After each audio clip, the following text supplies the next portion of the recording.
Welcome to the classroom management presentation completed by Allie Mitchell. So what is classroom management?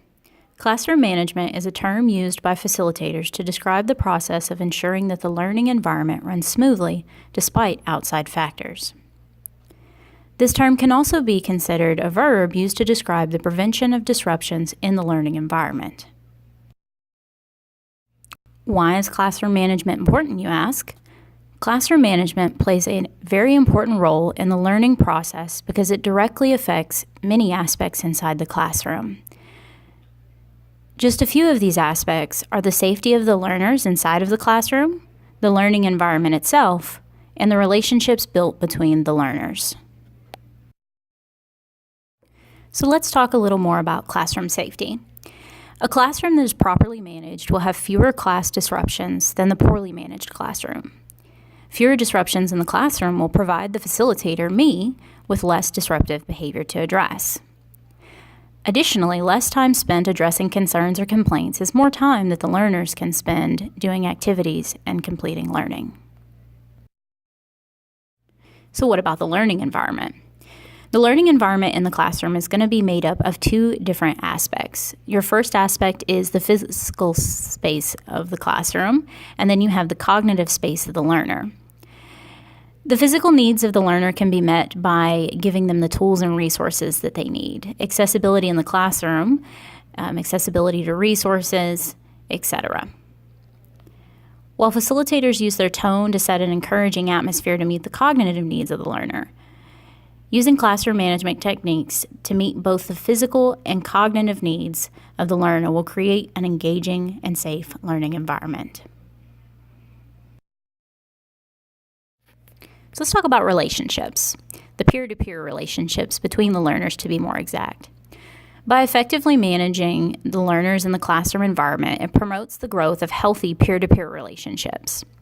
The growth of positive relationships is going to be important to the learning and classroom management because so much of the work that they do is going to be done by the learners. From the learner-centered approach, they're going to be completing the majority of the work, so they must work well together to achieve their learning goals and meet their learning objectives. Good relationships also play a role in the safety and the reduction of classroom disruptions, as the learners are less likely to be confrontational or rude to their peers when they have the utmost respect for one another. So what about classroom management with rules and expectations?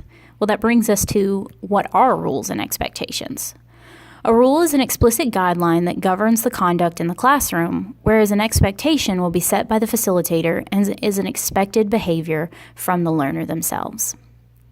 Classroom management and rules and expectations are a key piece in effective classroom management.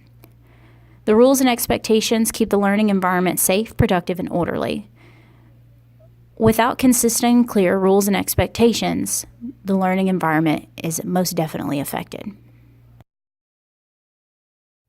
Which brings us to why rules are important.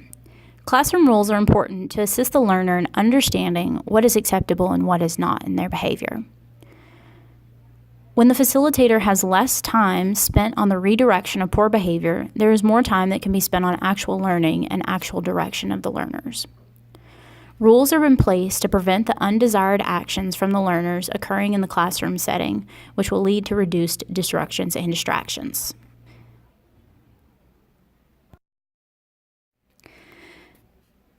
So what about classroom expectations and why are they important? Classroom expectations must always be clear and you must always be consistent in the delivery of those expectations. Learners who understand what is expected of them are more likely to try to meet the expectations that have been set for them by the facilitator. When they don't have a clear understanding, it is a lot harder for the learners to meet the goals and expectations set for them by the facilitator.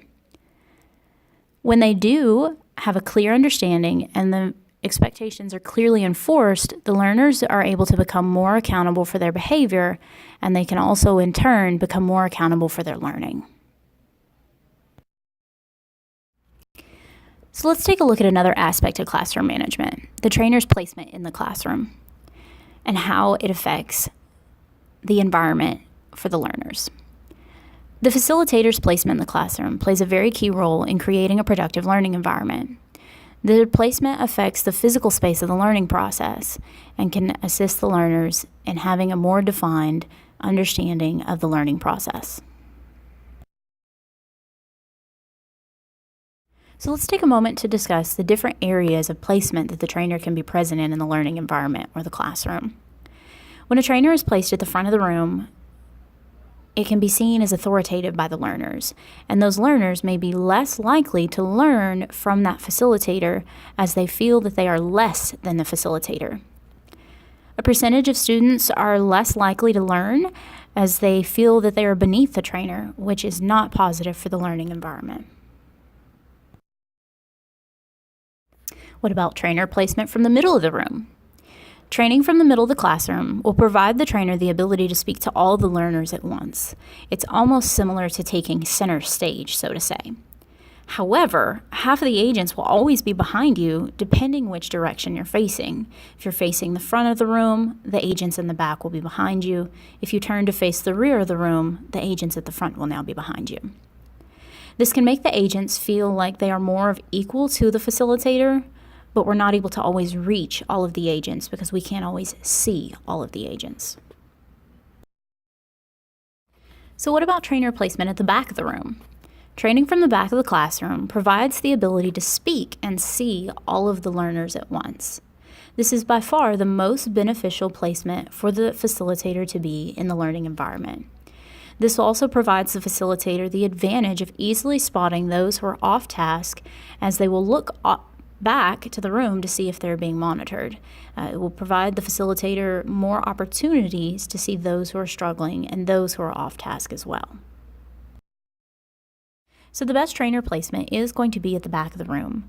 Training from the back of the classroom provides the overall best qualities for both physical space and placement advantages to create a more effective and efficient learning environment for the learners and those involved.